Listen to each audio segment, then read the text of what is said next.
रात का समय था और मैं एक लंबी यात्रा पर निकला था। गाड़ी की हेडलाइट्स रास्ते को रोशन कर रही थी, लेकिन चारों तरफ घना अंधेरा था। सड़क पर सन्नाटा पसरा हुआ था, दूर दूर तक कोई गाड़ी नहीं दिख रही थी। मैं जीपीएस के निर्देशों का पालन कर रहा था, लेकिन अचानक जीपीएस बंद हो गया। मैं घबरा गया। पास में कोई भी गांव या शहर नहीं दिख रहा था। मैंने रास्ता बदलने का सोचा और एक अज्ञात पगडंडी पर मुड़ गया।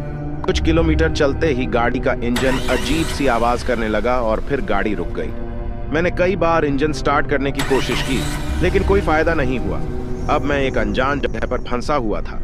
गाड़ी से बाहर निकलकर मैंने चारों तरफ देखा। घना जंगल और अंधेरा।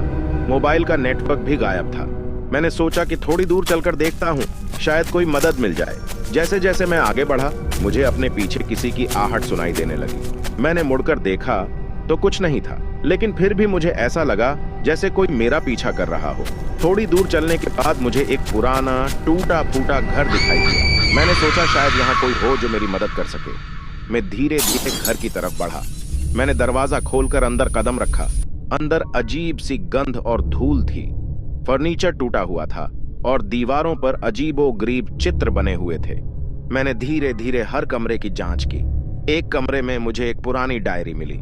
उसमें लिखी बातें पढ़कर मेरे होश उड़ गए। यह घर एक सीरियल किलर का था, जो अपने शिकार को फंसाकर मार देता था। तभी मुझे अपने पीछे किसी के होने का आभास हुआ। मैंने मुड़कर देखा तो एक बूढ़ा आदमी खड़ा था। उसकी आंखों में खौफनाक चमक थी। उसने मुझसे कहा, तुम भी अब यहाँ से नहीं जा सकते। मैं चौंक गया और दरवाजे की तरफ भागा। भागते भागते मैंने गाड़ी की चाबी निकाली और उसे स्टार्ट करने की कोशिश की। इस बार गाड़ी चल पड़ी। मैं तेजी से वहां से निकल गया और जब पीछे मुड़कर देखा तो वह बूढ़ा आदमी वहीं खड़ा हंस रहा था। लेकिन यह क्या? गाड़ी के शीशे में मुझे अपना ही चेहरा दिखाई दिया, जिसमें वही खौफनाक चमक थी।